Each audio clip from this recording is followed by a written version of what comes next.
Hey guys, Sean Pruitt here, president of Kingdom Exploration. I want to give a very brief overview of our recent success and what we're doing. And I want to give you information on our next project. I've had a lot of people text me, call me, email me about our up and coming Red Hawk Field prospect. And I want to give a brief overview of what we're doing and why it's so exciting. And so as you can see here, this is Oklahoma. Oklahoma, and we're in Creek County, this county right here. Now, my geologist has drilled 60 wells in this county and has successfully completed 90% of them. That's an incredible track record. Now, the Llama lease was drilled several months ago, and we drilled 2 wells, encountered a zone called the Gill Crease. And very excited about that.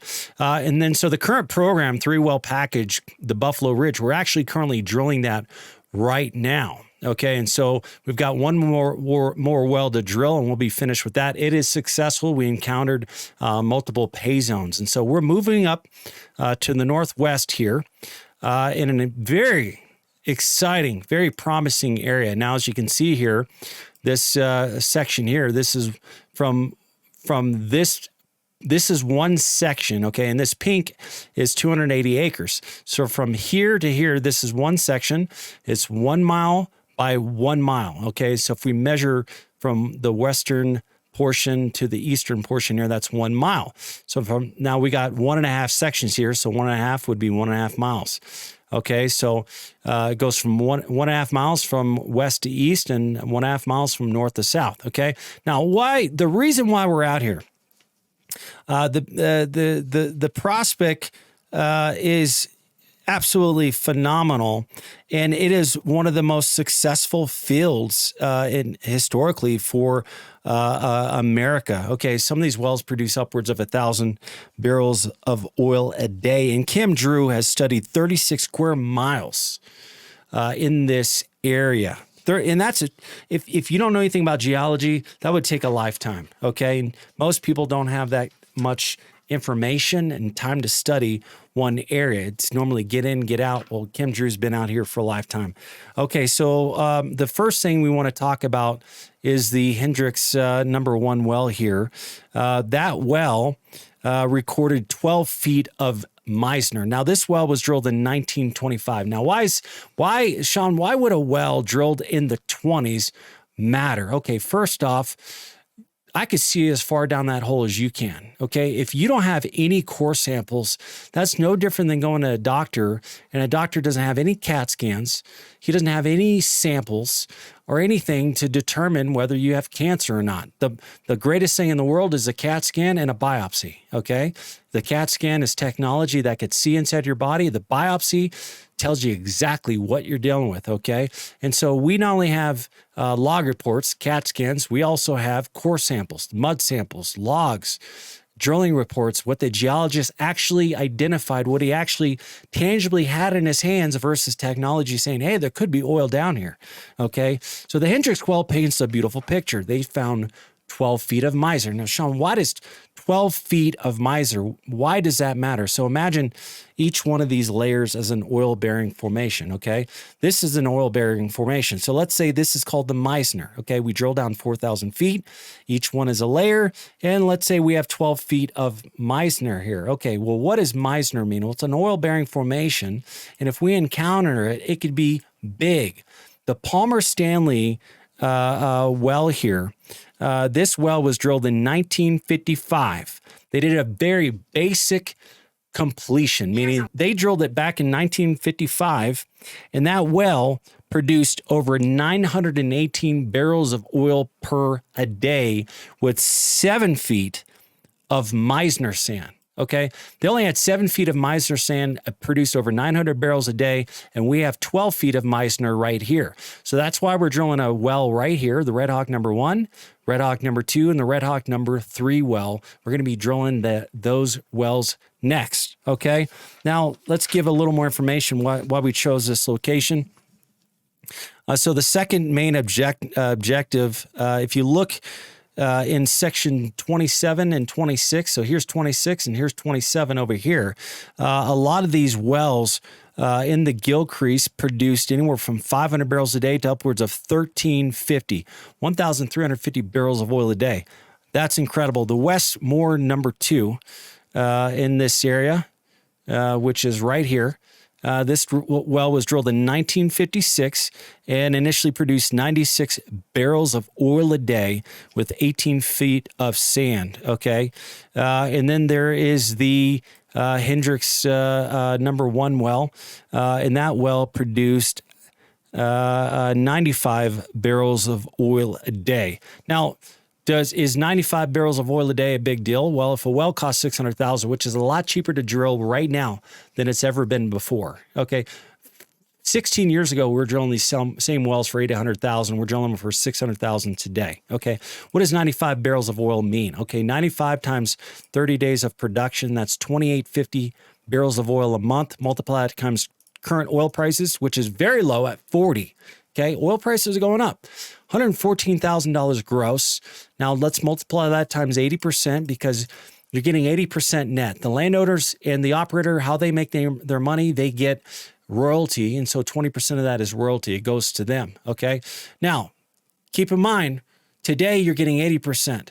Not too long ago, you were getting more like 75% to 56%. So you're getting a bigger piece of the pie because of the situation that we're in. So that's netting about $91,000 a month. So let's say there was only one well package and the well cost $600,000, we'd probably break it up in 10 units, okay? That would mean each unit $60,000. So let's divide that 91,000, divide that by 10. That means you're making $9,000 a month of income. And that's roughly $109,000 a year on a $60,000 tax write-off. That's phenomenal. Okay, let's look here. So we talked about the Westmore number 2, and then we also talked about the Hendricks number 1, 95 barrels a day. And so they have a sand called the Jones sand in this area, and those wells produce over 400 barrels of oil a day. So they took. What they did was, let me show the main map here that Kim Drew uses. Now, this is a book that you will receive if you request information on in this program. Now, let's find the map. Now, here's the map here. Now, this is the section. This goes from, this is one section here, and this is a section and a half. 280 acres. Okay, here's the Red Hawk number 1, 2, and 3. So we're going to be drilling these 3 wells here.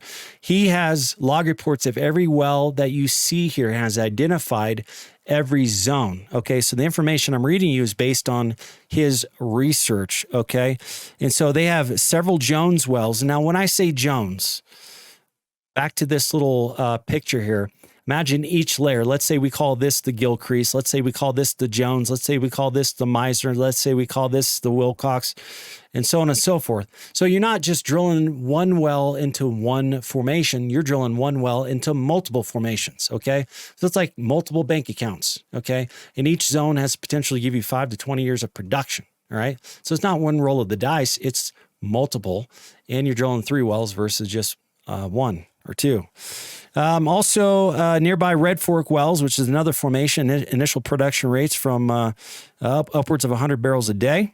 There's a 6-well Red Fork well, just a half mile west of the prospect that has had tremendous success that he's mapped every single well. So there's a lot of success in the area, and we have, Kim Drew has studied over 34 square miles in this area. So almost 34 sections, just like this. And we handpick the best locations. That's why we had drilled 2 wells here with success, and we're on our 3rd well, which we already have success in that well. So there's a lot more information that you can learn about this area. Obviously, this map shows that there's a lot more than what I'm showing on this, but these are I threw these wells on here just to show you kind of how I do it. Now, I want to show you how I study programs. Okay, I don't just take people's word for it. Now, for instance, this J Pike well is drilled northwest to the program. Now, if I click here on this link, that's a link I put in there, and this is a record. Now, you could find public records. If you're in Texas, it's the Texas Railroad Commission. If it's Oklahoma, you have to look at the Oklahoma Corporation Commission Oil and Gas Info. Okay, so I found this information by plugging in the map. If you look at this map here on the bottom here, it says, so we're in section 35, right there, 35. 17 North 8E Creek County. Okay, so the way you plug that in is you put in Creek County, section 26, township 17 North. I know that it was not 26, but anyways, this is a different section. Township 17 North, 8E, and then you click find, and then it shows you all these wells, okay? And then I click through and I read every single report. Here's one of many reports you can read through, okay? So, and this is all chicken scratch that geologists or field operators, they fill out these government forms for every step of the way. Okay, so this says the company's Southwestern Peter Co. And I've called people on here. Hey, I notice you're having success in the area. You need some money. A lot of times they don't because they already have success, and the current investors are already flooding them with money. So Creek County. Farm, Jake Pike, Section 27, Township 17, Range 8, well number 1, drilled, commenced March 6, 1926, drilled, completed April 26, 26. So, man, that's a long time ago. So here it shows that the well produced 640 barrels of oil a day in 24 hours. Okay, so 640 barrels of oil a day. Let's see how much money that is. 640 barrels of oil a day times $40 oil. That's $25,000 a day of income. Multiply that times 30 days. That's $768,000 a month of income on a $600,000 oil well. I will take that all day long. Okay, so there's a lot of success in this area. I want to go back to this map here. It gives you a little more information. So in the book, it has the geology report. All this information I'm telling you is in here and much more. I went very briefly over what we got here. So we've got, this is what Kim Drew wrote, and he gives you every reason why we are drilling in this area. Now, they're very old school. As you can see, they're in their 70s. So they use typewriters, I think. So anyways, this is the geology report by Kim Drew, and then it shows all the maps that he put together. These maps take a long time to put together. I mean, you don't do it overnight. It's not like you find it on the internet and print it. No, it is very tedious to make these. This isopac map is of the Wilcox sand. That's a formation. This is isopac map for the Gilcrease. That's another formation. And if you know anything about geology, this really helps you identify good locations. The Red Fork isopac, all my oil and veterans expect to see these kind of maps. Here's a Jones Sand isopac map. And then this has cost breakdowns of what have you, and so on and so forth. But anyways, if you're interested in looking at the Red Hawk Prospect 3-well package, give me a call. I'd love to chat with you. We already have the books ready to go. We'll be mailing very soon. In my description below, you can find my contact information. And just to let you guys know, and just in case you're surprised, there's no guarantees in this business. And if you're looking for a guarantee, this is not the industry to be in. You probably shouldn't invest in stock either. All right, guys, I'm Sean Pruitt, president of Kingdom Exploration. Description, and you can find my information below. If you like this channel, please subscribe, and happy Thanksgiving, and we'll talk soon. Thanks.